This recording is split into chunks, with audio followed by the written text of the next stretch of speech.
do anything because maybe you didn't really bring out that why. So ask yourself, why am I afraid to recruit? Or why aren't I recruiting? And so if you are afraid to recruit, what are your fears? Let's talk about that for a minute. Maybe we can clarify some of these things. What fears am I talking about? Well, let's take this fear. Fear of not knowing what to say. A lot of people say, well, I don't know what to say to them. I don't know how to approach them. Or how about not having all the answers? A lot of people say, oh, when I know everything, then I'm going to go out and recruit. Then I'm really going to do it. Maybe that is a fear of being pushy. Well, I don't want to be pushy. I don't want them to think that I pushed them into it. Yeah, and that could be that's a legitimate fear. A fear that it will take too much of my time. How many times we heard that? Oh, I had a recruit once. She took too much of my time, and she didn't do anything, and I just don't want to go through that again. Or how about the other one? The fear that they will say no, that two-letter word we don't like to hear. Or how about the fear of losing business? Like maybe if I recruit, I won't have more customers. I won't have their customers. So maybe I better not, because then I might lose business. So let's address them one at a time. In a very short version, fear of not knowing what to say. It really doesn't make any difference what you say as long as you care about the person you're talking to, and tell you and find out what she needs. Recruiting isn't about having the right words.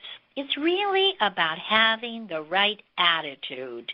Do you want to recruit? And why do you want to recruit? Do you want a car? Do you want to pay for your house? Do you want to set aside for your retirement?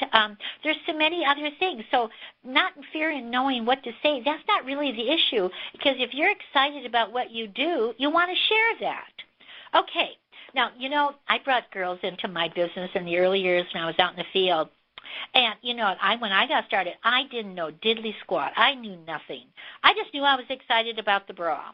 And, how many people, how about a new consultant that comes in the business and she doesn't even hardly know the name of the company, but she's all of a sudden bringing her girlfriend in. Why? Did she know a lot? No, she got her in because she got excited, and she brought her in with her enthusiasm. Because what is enthusiasm? The four last words, and I've said that for years, I am sold myself. The four last letters, IASM, which means I am sold myself.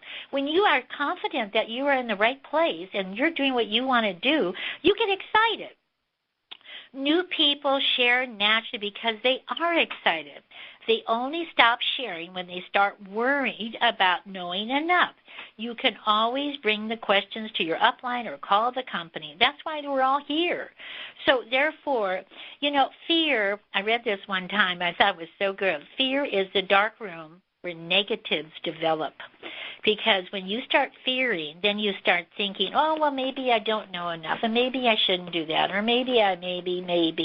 We kind of talk ourselves out of it instead of into it. Okay, let's go to the next one. Fear of being pushy. Oh, yes, being pushy. We don't want them to think that.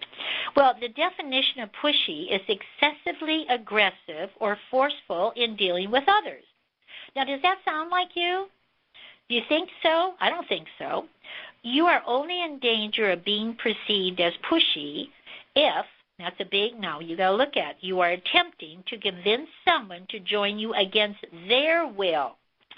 In our recruiting vocabulary, convince is not a great word. There is nothing pushy about offering someone the opportunity to choose something that will make their life better.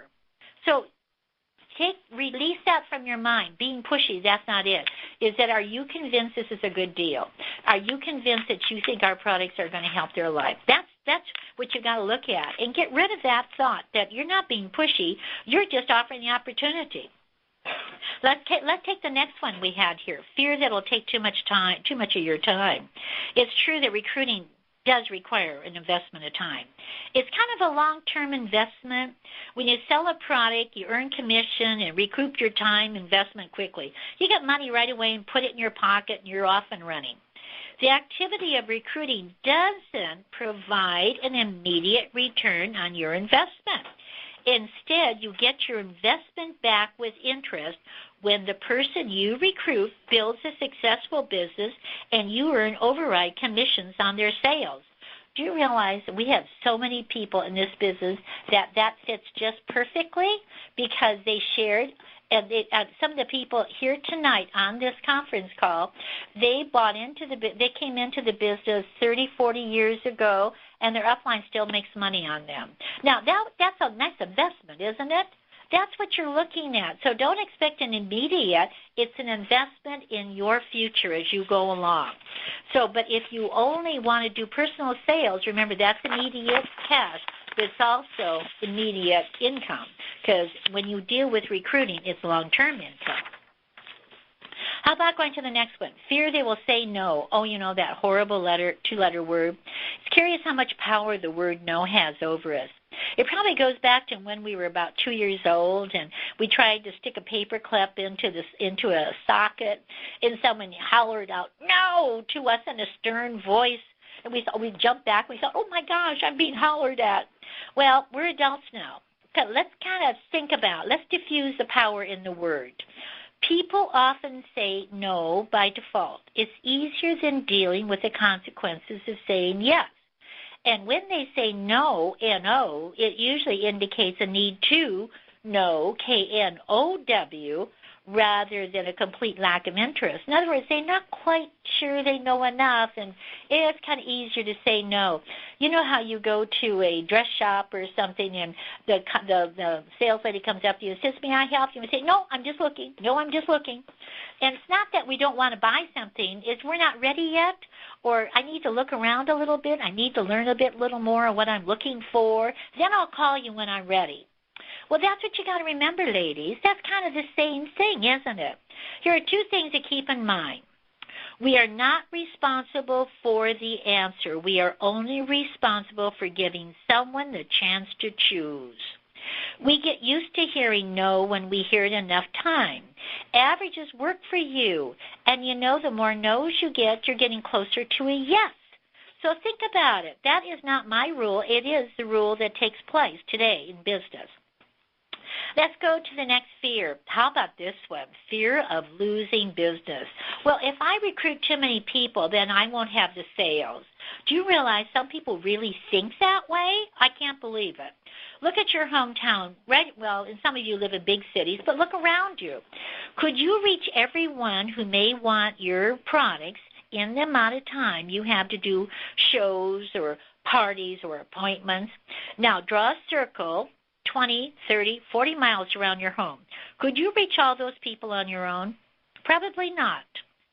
So you think about it, you're holding the dime so close to your eye you don't see the dollar. You're not going to lose any business. You're going to open up a whole new area of income because they all have a sphere of influence. But if you're out working and the fear of losing some of your business to a new recruit will plague you, the best antidote is to get good at getting yourself all booked up with appointments or shows, and then you can forget about yourself and the fears of recruiting when you feel secure in your own personal business. So don't worry about what you haven't got. Start worrying about what you do have. Recruiting is not about you. Now let's kind of remove you from it. It's really a selfless activity. Your fears about recruiting relate to what's going on in your head and heart. So really, it's not a fear that is real. It's just what you're imagining in your mind.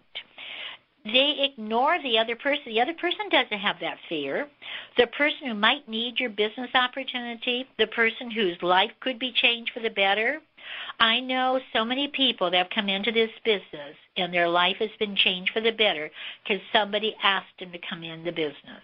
And they didn't worry about NO. Your job is just to offer. You are not responsible for the response. Push your fears away because the next person to whom you offer the business opportunity could really have a life-changing experience. And we've heard that on the conference calls. If you think about some of the past conference calls, we've heard that. To replace fear with confidence, use a simple strategy. Start with your heart. Start by forgetting about what recruiting is going